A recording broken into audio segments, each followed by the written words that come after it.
Hi, I'm Ryan, and my life is average. And so are my drawing skills, so don't make fun of me too much. I grew up with my mom, my dad, and my brother in a little row home in Philadelphia, Pennsylvania. The houses were small, but I didn't mind at all. As a baby, my mom said I smiled a lot, but I also farted a lot. It's good to see that not much has changed. I learned to walk at a young age, and I was the youngest breakdancer ever. Yeah, I'm just kidding, I walked like a drunken man. I always felt like Harry Potter because when I was 4 years old, I got a scar above my right eye. My brother hit me in the face with a hockey stick.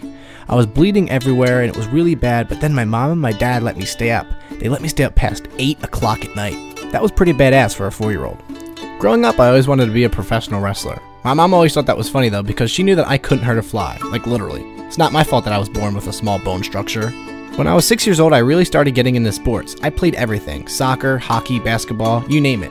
It was a big part of my childhood, and I wouldn't change it for the world. I got so good that I actually made my soccer team's all-star game. I was so excited because I scored a goal. I ran to my teammates, and then I slipped and fell in dog poop.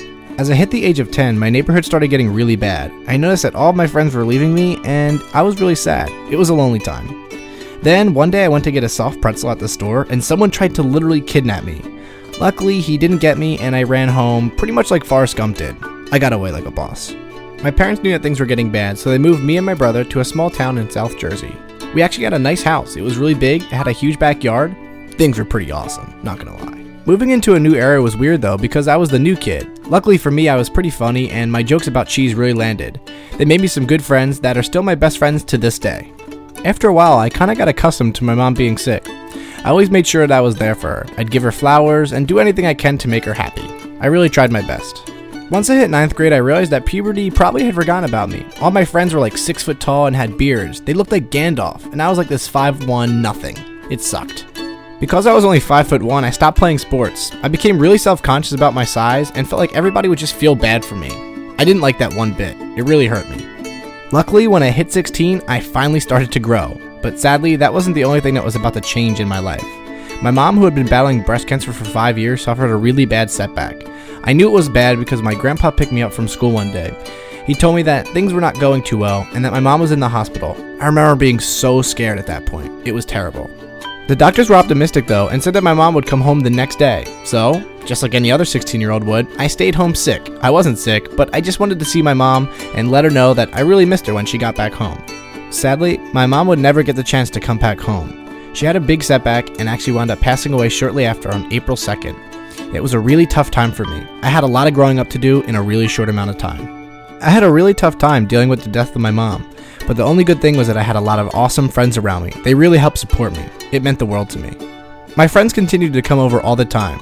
They made sure that I was happy and that I wasn't by myself. We had a man cave, and obviously there were no girls allowed. Shortly after all this happened, I got a job at Best Buy.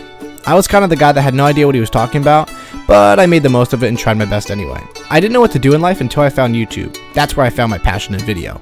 It was awesome. A great discovery for me. After starting YouTube, the trolls tried their best to get me down. It almost worked, but then I realized, screw the trolls. I can do this without them.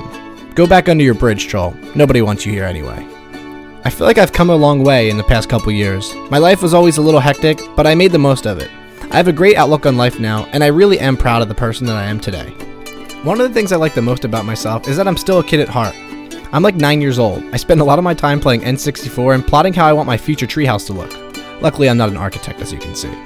It'd be great if I could go back in time and actually redraw my life for real, but honestly, I don't want that.